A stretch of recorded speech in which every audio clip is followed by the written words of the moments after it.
Bapak-bapak dan ibu-ibu sekalian yang saya hormati, juga adik-adik, anak-anak semuanya. Assalamualaikum warahmatullahi wabarakatuh. Alhamdulillah rabbil alamin, nahmaduhu hamdan na'imin wa nashkuruhu syukra syakirin wa nusabbihuhu bukratan wa asila tasbihal musabbihin wa nadhkuruhu dzikran katsira kullama dzakarahu dzakirun wa ghafala an dzikrihil ghafilun wa nusabbihuhu bukratan wa asila tasbihal musabbihin. Allahumma salli ala sayyidina Muhammadin wa ala ali sayyidina Muhammad fil alamin innaka Hamidum Majid. Amma ba'du. Qala Allah Ta'ala fil Qur'anil Karim, A'udzu billahi minasy syaithanir rajim. Bismillahirrahmanirrahim. In ahsantum li anfusikum wa in asatum falaha. Shadaqallahul azim. Allahumma salli ala sayyidina Muhammad wa ala ali sayyidina Muhammad. Bapak-bapak, ibu-ibu dan adik-adik semuanya, alhamdulillah kita berada pada pagi hari ini dalam keadaan cerah ceria, segar bugar, sehat walafiat. Cara ramang kan, Bu? Alhamdulillah. Semoga kesehatan yang hari ini kita alami, yang hari ini kita nikmati bersama ini, kesehatan yang melahirkan kemanfaatan yang banyak, sejauh yang bisa kita perbuat seluas-luasnya, baik kemanfaatan untuk diri sendiri, kemanfaatan untuk keluarga yang ada di rumah, pasangan, anak-anak dan semuanya, termasuk juga kemanfaatan secara sosial untuk tetangga kita, saudara-saudara kita, atau siapapun yang bersama kita dalam jangkauan kita secara fisik maupun non-fisik. Mudah-mudahan nikmat ini melahirkan kebaikan untuk kita dan mereka semuanya, sehingga kita syukuri dengan sebaik-baiknya, dan kelak Allah pun akan tambahkan kepada kita semua kenikmatan-kenikmatan dan kebaikan-kebaikan berikutnya. Amin ya rabbal alamin. Salawat dan salam semoga Allah selalu curahkan pada junjungan alam, kekasih agung Nabiullah Mustafa Muhammad sallallahu alaihi wasallam, juga untuk keluarganya dan juga para sahabatnya. Semoga kita semua dan juga orang tua kita, pasangan kita, anak keturunan kita, saudara-saudara kita semua, para guru, para pengajar kita, orang-orang yang telah berbuat baik kepada kita, orang-orang yang mencintai kita, udah menyayangi kita. Jadi kita dilahirkan bahkan sebelumnya hingga hari ini dan hari-hari ke depan. Bahkan ketika orang-orang itu berbuat baik kepada kita, ketika nanti kita menghadap Allah, memandikan kita, mengkafani kita, menyolati kita, dan juga menguburkan kita, semoga mereka selalu dapatkan kebaikan dan kelak mendapatkan syafaat dari Kanjeng Rasul Muhammad SAW. Amin ya rabbal alamin. Bapak-bapak dan juga ibu-ibu sekalian yang saya hormati, marilah kita awali bahasan kita pada hari ini dengan pikiran terbaik yang kita miliki pada hari ini. Kita tentu saja setiap saat selalu merasakan kebaikan dan kenikmatan dari Allah. Tetapi kenikmatan dan kebaikan dari Allah itu, kalau kita rasakan tanpa kesyukuran yang kita hayati dengan sepenuh hati, maka kenikmatan dan kebaikan itu mungkin tidak terasa baik bagi kita. Kita bahkan mungkin kalau kita sedang tidak sadar, kita mungkin bisa kufur nikmat, atau mungkin juga malah menyalahkan di luar diri kita, meskipun kesalahan itu mungkin bersumber dari kita. Maka pagi hari ini marilah kita perkuat rasa syukur kita, energi positif kita, pikiran baik kita, dan ucapan baik kita agar kita kemudian melahirkan juga kebaikan-kebaikan baik buat diri yang terdekat ini maupun diri-diri yang lain yang ada di sekitar kita sejauh-jauhnya. Kajian kita kali ini atau bahasan kita kali ini seperti yang tadi sudah disampaikan oleh moderator, yakni berkenaan dengan hukum karma. Hukum karma. Kalau ditanya kepada kita semua, hukum karma itu sebenarnya ada atau tidak? Keduanya, lalu kita percaya atau tidak? Nah, kalau ditanya pertanyaan pertama, hukum karma itu ada atau tidak? Apa jawaban kita kira-kira Bapak-bapak dan Ibu-ibu? Adakah hukum karma dalam Islam? Nah, nanti jawabannya. Nanti jawab sekali dibahas. Yang keduanya, entah ada entah tidak, entah ada ataupun tidak, maka berikutnya muncul percaya tidak dengan adanya hukum karma dalam kehidupan di tengah-tengah kita ini, tengah di kehidupan manusia, dalam kehidupan alam dunia ini. Ini pun juga yang ini akan kita bahas bersama-sama. Jadi barangkali bahasan kita atau pokok bahasanya dua saja. Pertama, ada atau tidak hukum karma itu yang lebih spesifik dalam Islam. Yang keduanya, ketika ada, percaya atau tidak kita dengan adanya hukum karma yang berlaku dalam kehidupan manusia atau kehidupan semesta ini. Nah, pertama, untuk menjawab pertanyaan ini tentang kedua masalah yang tadi kita sampaikan, mungkin yang perlu kita pahami di awal-awal adalah definisi hukum karma itu sendiri apa? Secara sekilas atau kesan kita barangkali ketika mendengar kata karma, yang terlintas dalam pikiran kita di awal-awal adalah bahwa kata karma itu kita anggap bersumber dari agama lain, terutama agama Buddha dan agama Hindu atau agama sejenisnya. Dan kita tahu karma itu bersumber dari bahasa Sanskerta atau Sanskrit karma. Dan dalam bahasa yang lain barangkali ada yang menyambungkannya dengan kata yang berikutnya, yaitu karma dan pala. Pala itu adalah singkatan dari pahala. Karma dan pahala. Nah, kemudian dari karma pahala disingkat menjadi karma pala, kemudian disingkat lagi menjadi karma. Hukum karma. Nah, itu dari segi asal muasal. Nah, kemudian dari segi definisi atau pengertian atau ta'rif secara umum apa itu hukum karma? Secara mudahnya, tentu saja kalau kita membaca beberapa referensi definisi hukum karma mungkin bisa saja ada berbagai macam perbedaan redaksinya. Tetapi secara umum, secara sederhana barangkali bisa kita rumuskan atau kita simpulkan bahwa hukum karma adalah sebuah konsep yang menggambarkan hubungan sebab akibat dari suatu tindakan manusia. Yang dimaksud tindakan ini baik pikiran, ucapan maupun perbuatan manusia. Jadi secara sederhananya, secara mudahnya, hukum karma adalah hukum yang menggambarkan bahwa setiap sesuatu itu, bahwa setiap tindakan itu melahirkan akibat atau melahirkan dampak. Atau setiap suatu perbuatan itu adalah sebuah sebab. Dan sebuah sebab pasti akan melahirkan akibat.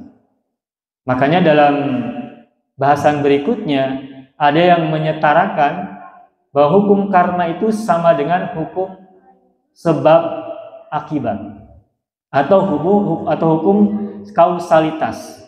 Ketika ada satu perbuatan, maka perbuatan itu adalah sebuah sebab, dan sebagai sebuah sebab maka ia akan melahirkan akibat. Dan sebab itu bisa berupa pikiran yang ada pada diri kita, di kepala kita, akal kita, atau ucapan yang kita lontarkan lewat lisan kita, atau bahkan atau apalagi perbuatan yang kita lakukan.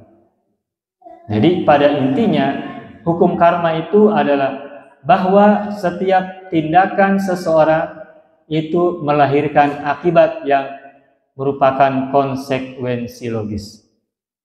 Nah, oleh karena itu maka bisa disimpulkan bahwa hukum karma yang biasa didefinisikan itu secara barangkali ungkapan dalam tradisi-tradisi kita, misalkan barang siapa menanam maka dia akan memanen. Man yazra' yahsud, kalau dalam lafaz bahasa Arabnya ya. Barang siapa menanam niscaya dia akan memanen. Dalam ungkapan bahasa Arab ini atau lafaz ini menggunakan fi'il mudhari yang majzum. Man yazra', semula adalah man yazra'u, kemudian ain pada huruf terakhir itu disukunkan man yazra'. Ketika sukun, ketika fi'il mudhari diawali oleh man syaratiyah, maka fi'il mudhari itu menjadi majzum. Majzum dari kata jazama yazimu, artinya memastikan. Majzum berarti dipastikan. Maka man yazra', barang siapa menanam, kemudian jawabannya adalah yahsud. Yahsud juga menggunakan sigat fi'il mudhari yang i'rabnya adalah majzum. Maka dipahami sebagai pasti akan memanen. Maka ungkapan man yazra' yahsud itu artinya adalah barang siapa menanam pasti ia akan memanen. Apa yang akan dipanen seseorang ketika ia menanam? Kalau dalam bahasa Sunda kan ada ungkapan begini, melak cau panen cau, melak bonteng panen, melak sampe panen. Nah, mungkin tidak melak cabe panen bonteng? Nah, tidak mungkin. Kenapa? Sebab bonteng akan melahirkan bonteng. Sebab cabe akibatnya akan melahirkan cabe. Tidak ada cabe melahirkan bonteng. Begitupun tindakan-tindakan kita ini, kita juga pasti akan terlibat dalam hukum seperti ini. Nah, kemudian kita bertanya, ada tidak dalam ajaran Al-Quran, dalam ajaran Islam, ayat-ayat yang bercerita tentang hukum tanam dan panen? Atau dalam bahasa lain, mungkin dalam orang-orang yang lain menyebutnya misalnya ada hukum tabur dan tuai. Barang siapa menabur angin, maka dia akan menuai badai. Dan dalam bahasa sehari-hari kita tadi, melak cabai, panen cabai dan seterusnya. Nah, tentu saja kita untuk mengetahui itu kita perlu merujuk kepada yang pertama adalah ayat-ayat Al-Quran. Kalau kita memahami bahwa setiap tindakan pasti akan melahirkan akibat, setiap sebab pasti akan melahirkan akibat atau konsekuensi logis, maka berarti kalau gitu kita bisa menelusuri tentang konsep-konsep dalam Al-Quran berkaitan dengan akibat. Al-Quran misalkan Allah berfirman dalam surat Al-Isra, in ahsantum li'anfusikum wa in asatum falaha. Jika kalian berbuat baik, kalian berbuat baik kepada diri kalian sendiri. In ahsantum li'anfusikum. Sebaliknya, wa in asatum, jika kalian berbuat buruk, falaha, maka itu kembali kepada diri kalian masing-masing. Kalau kalian baik, maka akan menerima kebaikan, karena kebaikan itu adalah untuk diri kita masing-masing. Dan jika kalian buruk atau berbuat buruk, maka keburukan itu juga kembali kepada kita sendiri sebagai pelakunya. Karena buruk sebagai sebuah sebab akan melahirkan buruk sebagai sebuah akibat. Baik sebagai sebuah sebab akan melahirkan baik sebagai sebuah akibat. Begitu seterusnya. Nah, dari ayat in ahsantum li'anfusikum wa in asatum falaha, itu kemudian kita temukan, kalau kita telusuri ayat Al-Quran, ada beberapa diksi atau kosakata yang memberikan jabaran tentang konsep in ahsantum li anfusikum wa nasatum falaha. Secara mudahnya dalam bahasa Arab setidaknya di situ ada dua kubu. Yang pertama adalah kubu disebutkan ajr, pahala,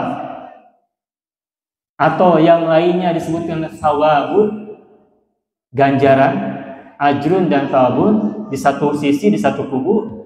Dan di sisi yang lain ada yang disebut dengan iqab, hukuman, dan azab, siksaan.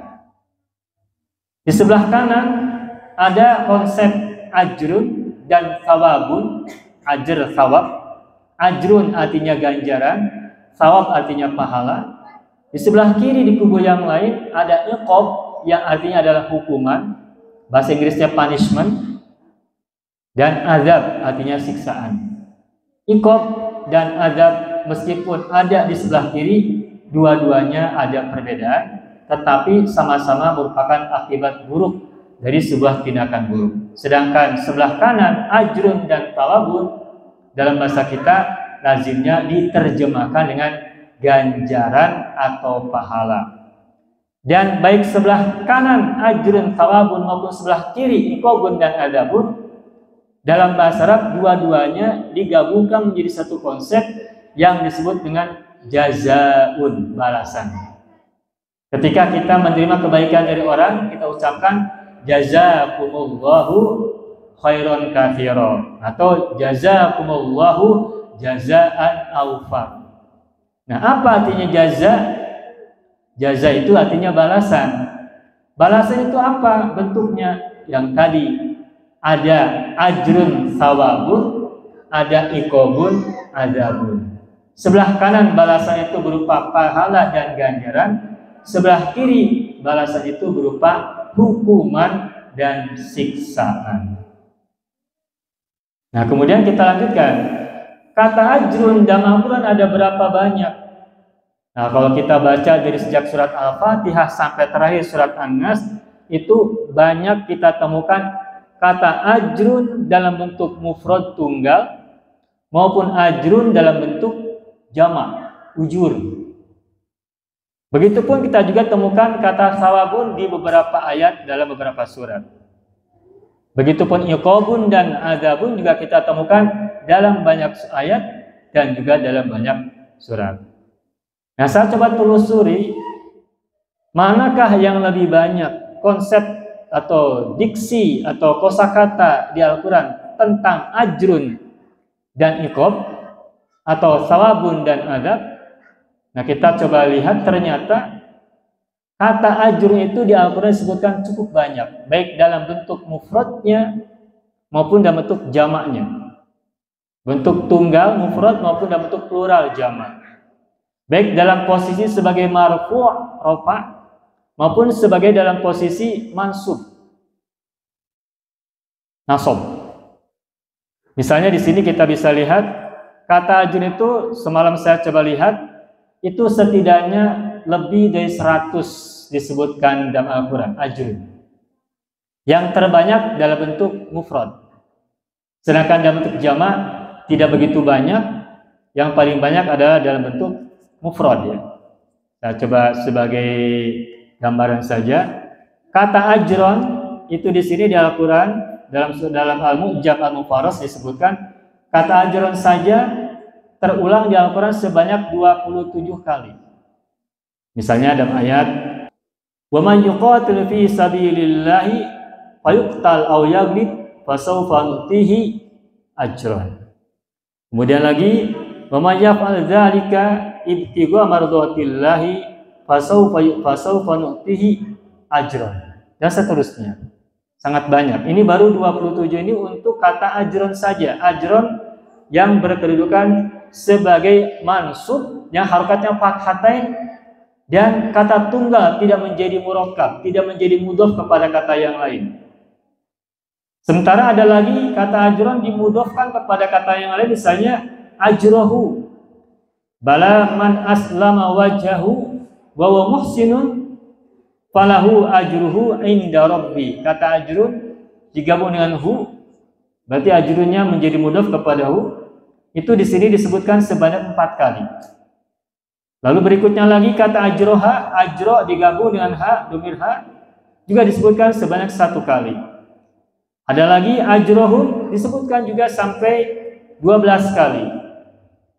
Kemudian lagi ajri, yang artinya pahalaku atau ganjaranku, disebut sebanyak 9 kali. Itu dalam bentuk kata-kata mufrad.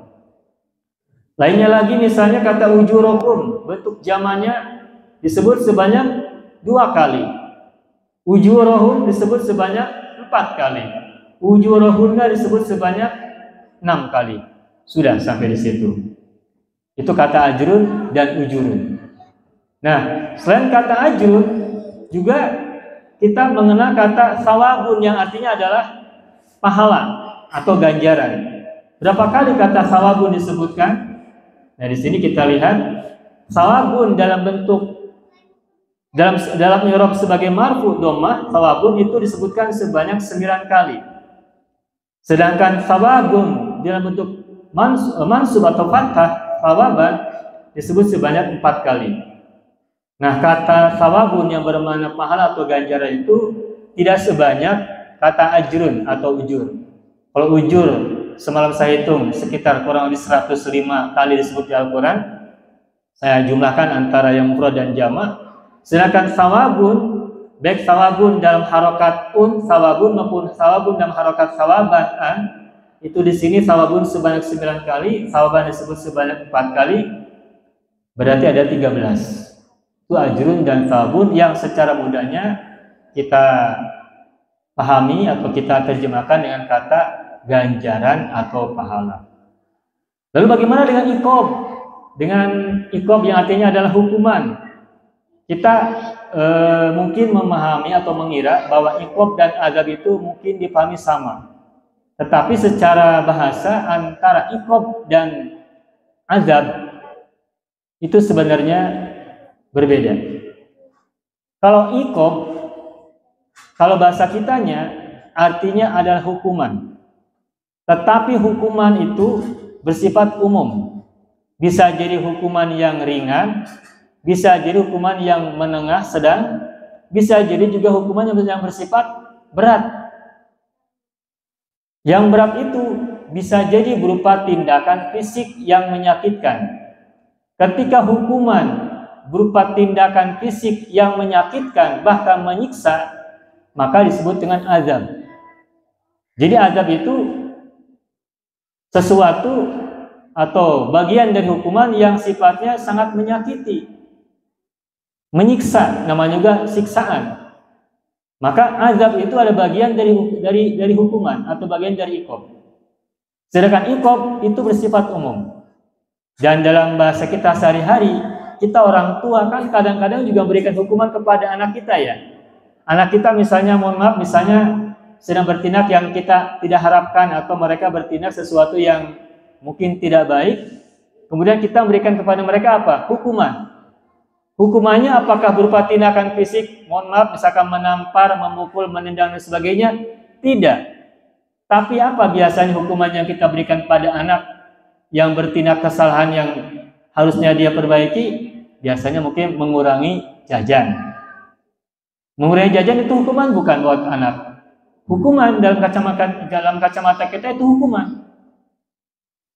Ketika anak misalkan berbohong, apakah kita akan menamparnya? Tidak.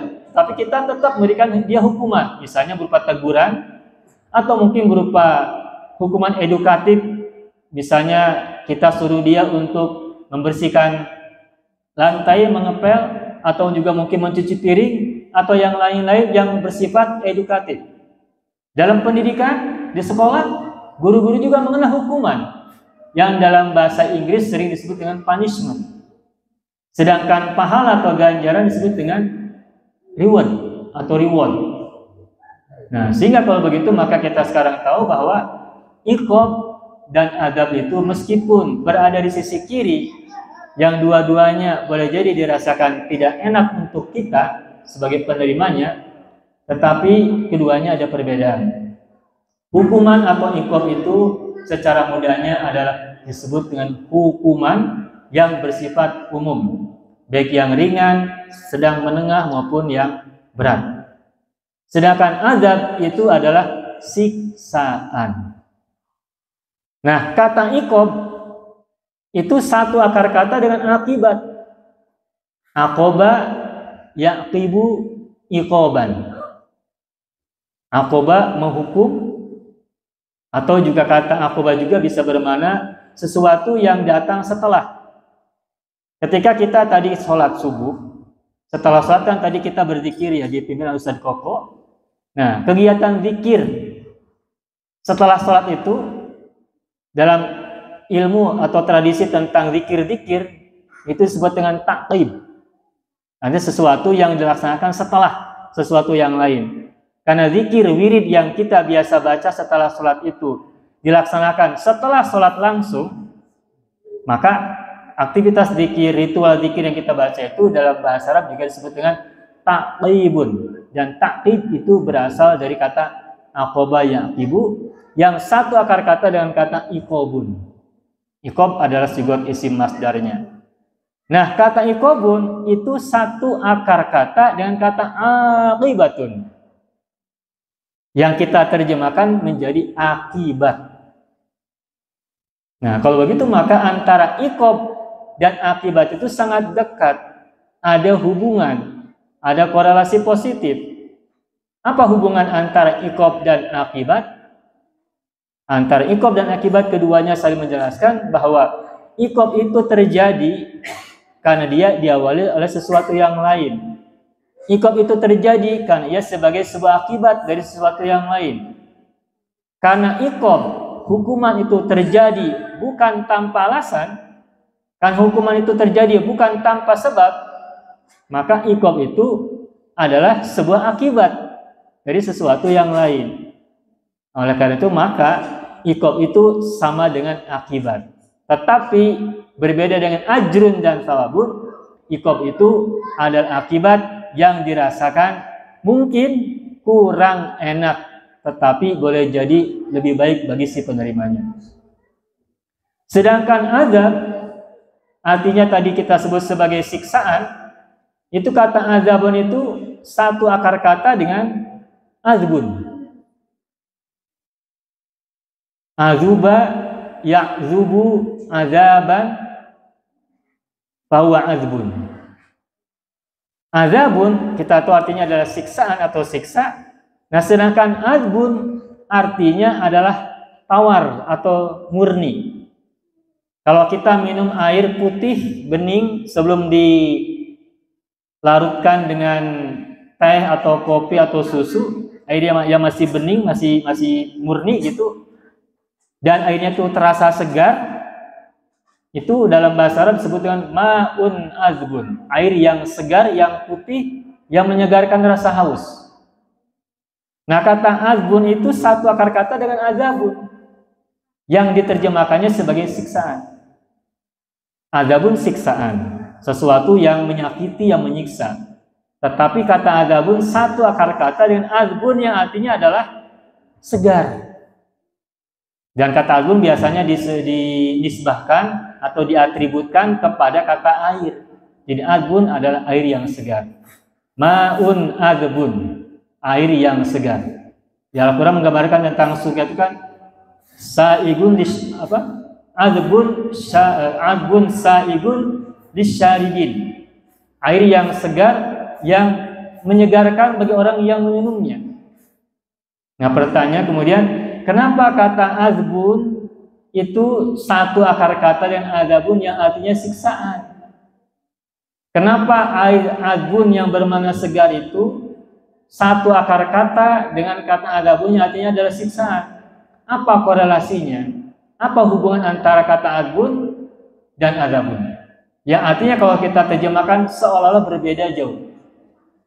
Nah, kalau kita coba telusuri secara pendekatan filsafat bahasa, secara linguistik, lugawiyah, maka antara azabun dan azbun itu memang bisa jadi berhubungan. Kenapa nanti di neraka itu ada kata azab, ada siksaan dari Allah untuk orang-orang yang berdosa? Karena azabun itu berfungsi untuk mensucikan manusia-manusia yang berdosa itu agar kotoran-kotorannya, agar dosa-dosanya hilang habis. Ketika sudah habis, maka kemudian dia bisa naik kepada, kalau kita pernah dengar kan, bahwa orang itu kalau dia berdosa pasti dihukum kan, disiksa di neraka. Dan setelah nanti dia dibersihkan di neraka, maka dia akan masuk surga. Sehingga kalau begitu maka azab itu fungsinya adalah untuk mensucikan, memurnikan orang yang berdosa agar layak untuk masuk ke surga. Sebagaimana pakaian yang kotor itu tidak mungkin masuk lemari, maka agar pakaian itu bisa masuk lagi ke lemari, maka dia harus dicuci dulu. Nah, pencucian, pembersihan pakaian itulah sama dengan azab. Artinya yang untuk berfungsi untuk menyegarkan pakaian, membersihkan pakaian, dan membuatnya pantas layak untuk kembali naik ke lemari yang bersih dan suci. Itulah sebabnya maka kata adbun dan adabun memiliki hubungan yang saling menjelaskan. Meskipun maknanya berbeda, tetapi secara kronologis bisa jadi ini saling menjelaskan satu dan yang lain. Azab meskipun dirasakan tidak enak untuk kita, untuk manusia mendapatkannya, tetapi azab secara substantif atau dalam bahasa filsafat mungkin secara ontologis itu berfungsi untuk mensucikan seseorang yang berdosa. Kita juga kalau nanti karena kita punya dosa banyak, boleh jadi nanti kita masuk neraka dan kita tuh harus mendapatkan penyucian. Dan agar mendapatkan penyucian dan pembersihan, maka kita dibersihkan dahulu. Meskipun untuk itu kita berharap semoga kita tidak mendapatkan siksa yang berat atas dosa-dosa yang kita jalani, yang sudah kita lakukan. Apakah kemudian kita akan terbebas dari siksa yang akan kita terima nanti? Ya kalau dari segi hukum awalnya kan, faman ya'mal mithqala dzarratin khairan yarah, wa may ya'mal mithqala dzarratin syarran yarah. Itu kan hukum yang sudah sangat jelas Al-Qur'an tegaskan. Dan lagi-lagi di ayat ini pun di surat Al-Zalzalah ini, faman ya'mal itu ya'malnya fi'il mudhari yang dalam bentuk majzum. Pasti. Khairan yarah itu yarohnya juga itu majzum. Huruf ilatnya dibuang. Berarti pasti juga. Faman ya'mal mithqala dzarratin khairan yarah. Oleh karena itu barang siapa yang berbuat suatu kebaikan, niscaya pasti dia akan melihatnya. Dan barang siapa berbuat suatu keburukan, niscaya ia pasti akan melihatnya pula. Maka jika kita berbuat baik dan buruk, nanti di ujung kehidupan kita di akhirat kelak, kita akan merasakannya, akan melihatnya, bahkan juga mungkin akan menjalaninya. Nah, jadi teori bahwa setiap orang akan dapatkan akibat dari apapun yang ia lakukan itu ditegaskan dalam banyak ayat Al-Quran. Nah, namun meskipun begitu, kita sebagai manusia yang berdosa sekaligus punya harapan kepada Allah SWT. Di satu sisi kita punya sifat khauf, takut, dan di sisi yang lain kita punya sifat roja, penuh harapan. Maka kita sih pikirannya atau harapannya, meskipun kita punya banyak dosa, meskipun kita punya banyak kesalahan, harapannya mah kalau nanti dihukum, hukumannya tidak berat. Gitu ya Bu ya? Kan meskipun kita punya salah kan pengennya kan dimaafkan ya Bu ya? Ada nggak di antara kita yang berbuat salah pengennya dihukum? Ada sih. Kalau dengar cerita-cerita sih ada. Ada orang yang berbuat salah.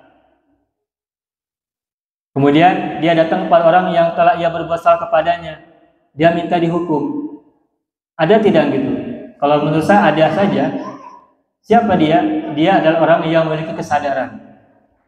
Orang berbuat salah selayaknya memang harus mendapatkan hukuman.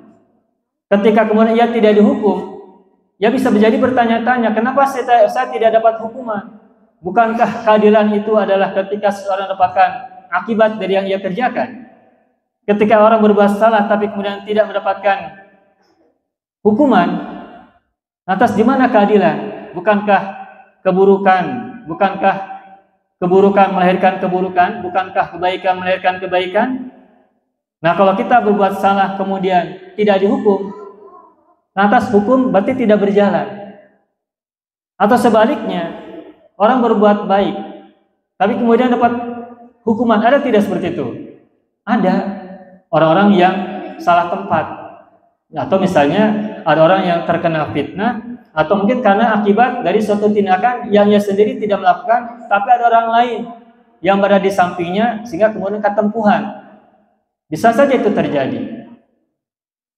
Nah, tetapi kemudian kita kembali pada pertanyaan tadi, bisa tidak orang berbuat buruk, berbuat kesalahan, dia minta dihukum? Sangat bisa jadi. Siapa dia? Nah, dia adalah orang yang memiliki kesadaran tentang keadilan Tuhan.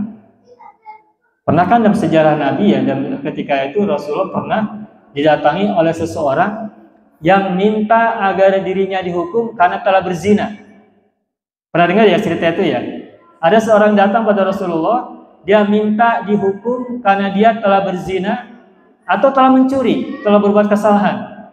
Dan dalam keyakinan dia bahwa kalau ia tidak dihukum di dunia, nanti akan dihukum di akhirat. Karena dia punya kesadaran, karena ia telah berbuat kesalahan, entah berzina atau mencuri, dan kemudian ia tidak dihukum di dunia, dia takut nanti dapat hukuman nanti di akhirat. Nah, agar dia tidak dapat hukuman nanti di akhirat, tidak dapat siksa nanti di akhirat, maka dia ingin agar hukuman itu disegerakan di dunia, agar dia tidak mendapatkan hukuman yang kekal nanti di akhirat atau di neraka nanti. Nah, kenapa orang ini sampai mau datang kepada Rasulullah untuk dihukum? Karena ia memiliki kesadaran tentang konsep tentang keadilan. Bahwa orang yang berbuat buruk akan dapatkan keburukan. Orang yang berbuat keburukan akan dapatkan akibat keburukan. Orang yang berbuat kebaikan akan mendapatkan akibat kebaikan. Itu sudah menjadi hukum yang Allah sudah gariskan. Dia itu sudah Allah tegaskan dalam banyak ayat. Dan dalam kehidupan sosial pun itu menjadi sunnatullah.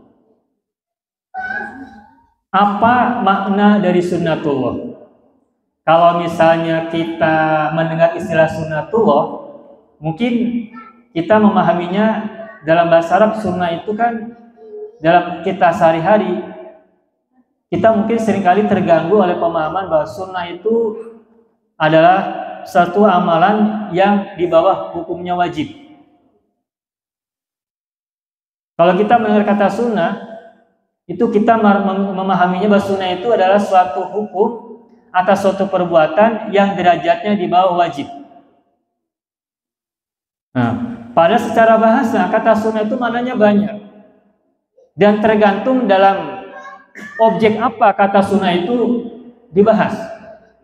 Kalau dalam bahasa fikih, memang sunnah itu adalah suatu perbuatan yang apabila dikerjakan dapat pahala, yang apabila tidak dikerjakan tidak mendapatkan dosa.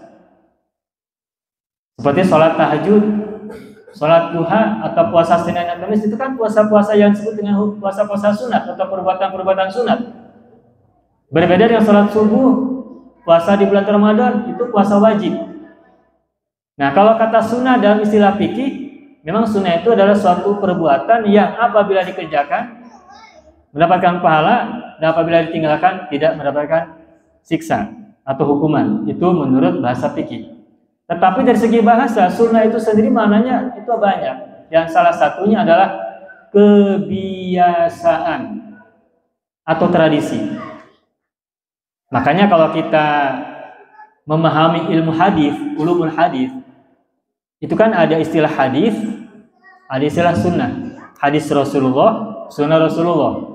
Nah, kata sunnah oleh orang-orang Inggris itu diterjemahkan dengan tradition atau tradisi. Sunnah Rasulullah berarti adalah tradisi Rasulullah atau kebiasaan Rasulullah. Sunnah Rasul, kebiasaan Rasulullah atau tradisi yang biasa Rasul lakukan. Nah, kemudian kalimat sunnatullah itu, apakah sunnatullah itu di situ maksudnya adalah sunnah dalam pengertian apabila dilakukan dapat pahala dan apabila ditinggalkan tidak dapat pahala? Tentu saja tidak tepat kalau kata sunnatullah dipahami sebagai Kalau dilakukan dapat pahala, ditinggalkan tidak diberi hukuman, karena itu berkaitan dengan Allah, sunnatullah. Nah, sunnatullah dalam konteks frasa sunnatullah itu adalah yang tadi, tradition, kebiasaan. Walan tajida li sunnatillahi tabdila, walan tajida li sunnatillahi tahwila. Niscaya engkau sekali-kali tidak akan temukan dalam atau untuk sunnah Allah itu perubahan. Atau kalian niscaya sama sekali tidak akan pernah menemukan perubahan dalam sunnatullah. Sunnatullah yang mana? Nah, sunnatullah yang berkaitan dengan hukum-hukum yang ada dalam kehidupan manusia ini. Dalam Al-Quran ada dua kata yang mungkin kita perlu bedakan. Ada kata sunnatullah, ada kata ayatullah. Ada kata sunnah, ada kata ayat.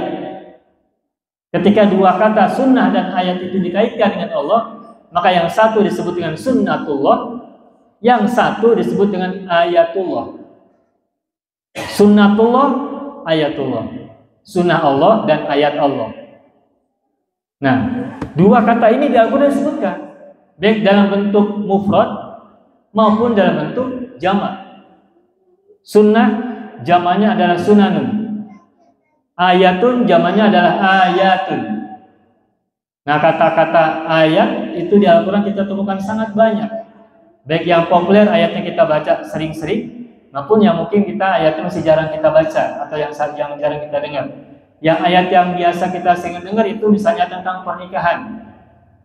Wa min ayatihi an khalaqalakum min anfusikum azwajan litaskunu ilaiha wa ja'ala bainakumul apa tuh saya lupa. Pokoknya berikutnya tuh wa ja'ala bainakum mawaddatan wa rahmah. Inna fi dzalika laayatin liqaumin yatafakkarun. Itu ayat dalam bentuk jamak. Wa min ayati. Dan dalam surat Ar-Rum itu ada banyak kata yang berkaitan ayat Allah. Nah, kemudian kita bertanya, apa perbedaan antara sunnah Allah dan ayat Allah dalam konteks ayat-ayat Al-Quran atau dalam surat-surat Al-Quran? Nah, sejauh yang saya tahu dari segi bahasanya, sunnatullah itu adalah kebiasaan-kebiasaan Allah yang terjadi dalam kehidupan ini yang bersifat sosial, kemasyarakatan, kemanusiaan. Hubungan antar individu dengan individu yang lain, antara kelompok manusia dan kelompok yang lain, antara seseorang dengan seseorang yang lain. Itu ada sunnatullahnya. Kalau kita berbuat baik, maka kita akan menerima kebaikan. Itu hubungan orang per orang.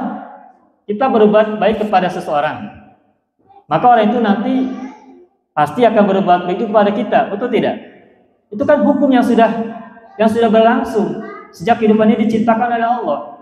Sejak zaman kehidupan pertama muncul sampai nanti akhir zaman, siapa berbuat baik dia akan dapat kebaikan. Siapa berbuat buruk dia akan dapat keburukan. Itu hukum Allah. Nah, hukum seperti itu dalam istilah Al-Quran tadi disebut dengan sunnatullah. Ini tradisi atau ketetapan yang sudah Allah gariskan dalam kehidupan ini, dan ketetapan itu bersifat hubungan sosial antara manusia dengan manusia yang lain, antara seseorang dengan seseorang yang lain. Itu sunnatullah. Lalu bagaimana dengan ayatullah, ayat-ayat Allah? Nah, kalau ayatun sebagaimana arti awalnya, ayatun itu artinya adalah tanda. Makanya kalau kita mendengar ayat wa min ayatihi an khalaqalakum min anfusikum azwajan litaskunu ilaiha wa ja'ala bainakum mawaddatan wa rahmah dan seterusnya, itu diterjemahkannya dan di antara tanda-tandanya. Ya tidak Bu, dalam terjemahan. Inna fi dzalika laayatin liqaumin yatafakkarun. Di situ juga ayatin diterjemahkan sebagai inna fi dzalika, sesungguhnya dalam hal itu terdapat tanda-tanda bagi orang-orang yang berpikir, bagi kaum yang berpikir.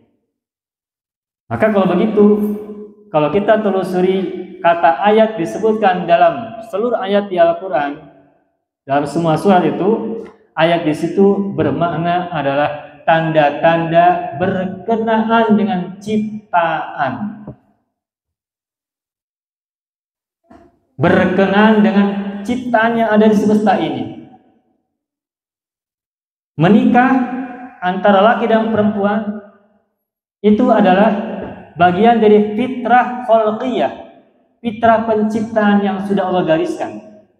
Bahwa laki-laki memiliki kecenderungan kepada perempuan, perempuan memiliki kecenderungan kepada laki-laki. Dan ketika keduanya menyatu dalam sebuah pernikahan, ikatan hubungan pernikahan, nah, pernikahan itu adalah fitrah yang telah Allah gariskan, dan itu adalah ayat-ayat Allah juga. Tentang penciptaan langit dan bumi, itu pun adalah ayat-ayat Allah. Tentang tumbuh-tumbuhan dari biji kemudian muncul menjadi tunas dan sebagainya sampai hanya menjadi pohon yang sangat besar dan tinggi, itu pun adalah ayat-ayat Allah berkenaan dengan semesta. Tentang kelahiran bayi-bayi dari perut-perut hewan-hewan mamalia, itu juga adalah ayat-ayat Allah. Nah, kelahiran, kemudian penciptaan langit dan bumi, itu bukan berkaitan dengan sunnah, tetapi berkaitan dengan ayat. Maka ayat-ayat itu secara mudahnya adalah berkaitan dengan penciptaan atau berkaitan dengan fitrah yang ada dalam penciptaan. Sedangkan sunnah itu adalah berkaitan dengan kebiasaan-kebiasaan yang ada dalam kehidupan. Maka ketika disebut dengan sunnatullah, itu artinya adalah kebiasaan-kebiasaan yang terjadi di tengah kehidupan, dan itu adalah kebiasaan yang telah Allah gariskan dan tetapkan. Sedangkan ayatullah atau ayat-ayat Allah adalah tanda-tanda Allah yang terdapat di semesta ciptaan, termasuk dalam diri kita semuanya. Maka bahasan ini kemudian kita kembali pada pertanyaan pertama, adakah hukum karma dalam Islam? Maka jawabannya ada tidak, Bu? Jawabannya ada ya. Nah, kemudian pertanyaan berikutnya, apakah kita percaya adanya hukum karma? Ya, percaya ada, karena ayat-ayatnya banyak. Nah, cuma seringkali kita terganggu oleh pikiran bahwa ada sebagian, saya punya teman dulu ya ketika kuliah, dia bilang, saya tidak percaya dan adanya hukum karma. Saya tidak tahu dia menjawab memberikan alasannya apa, tapi tiba-tiba dia bilang, karena dia merasa tidak ingin mendapatkan hukuman atas apa yang dia lakukan, maka dia bilang, saya tidak percaya adanya hukum karma. Nah, padahal kalau kita melihat dari sisi sunnatullah dan ayatullahnya, bahwa setiap perbuatan pasti mengakibatkan hukuman berikutnya atau balasan. Setiap perbuatan pasti ada jazanya. In ahsantum li anfusikum wa nasatum falaha.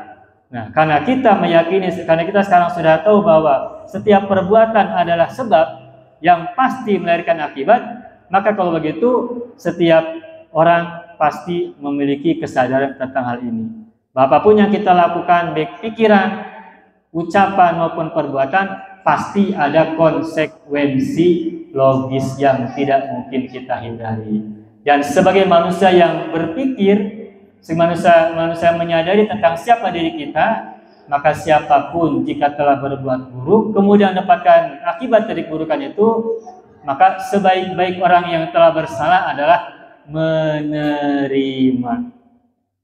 Ketika nanti misalnya karena Allah Maha Adil kepada semua hamba-hambanya, nanti di akhir kita disiksa, dihukum karena dosa-dosa kita, apa yang bisa kita lakukan? Apakah kita menangis menjerit-jerit dengan tidak rela? Nah, sebagai orang yang bertanggung jawab atas perbuatan, kan tentu saja kita harus menerimanya. Nah, agar siksaan itu, agar hukuman itu tidak terasa berat buat kita, maka apa yang harus kita lakukan? Yang kita harus lakukan adalah pasrah, sumerah, tawakal kepada Allah. Kan Allah Maha Adil. Kalau kita berbuat salah tidak dihukum, berarti mana keadilan Tuhan? Nah, tetapi jangan lupa bahwa di atas itu semua Allah Maha Pengampun. Meskipun kita layak dihukum, kalau kitanya bertindak baik ketika menerima hukuman, ketika kita bertindak sumerah ketika menerima hukuman, tidak bertindak yang aneh-aneh, maka fa innallaha afuwun ghafurun rahim. Sesungguhnya Allah itu Maha Pemaaf, Maha Pengampun, dan Maha Penyayang. Mudah-mudahan kita semua termasuk orang-orang yang beruntung dan sekaligus bersyukur agar apapun yang kita lakukan ini semuanya disadari atau dilakukan dengan penuh kesadaran, baik kesadaran tentang kebaikannya maupun tentang keburukannya, agar kita tetap bisa mengontrol diri, pikiran kita, ucapan kita, dan perbuatan kita, agar kita selalu mendapatkan kebaikan-kebaikan sepanjang hayat di sisa-sisa kehidupan kita di alam dunia sampai nanti di akhirat kelak. Amin ya rabbal alamin. Bapak-bapak, ibu semuanya, mohon maaf apabila bahasanya terlalu panjang. Terima kasih atas segala perhatian Bapak Ibu semuanya. Allahumma sholli ala sayyidina Muhammad wa ala ali sayyidina Muhammad. Akhiran, assalamualaikum warahmatullahi wabarakatuh.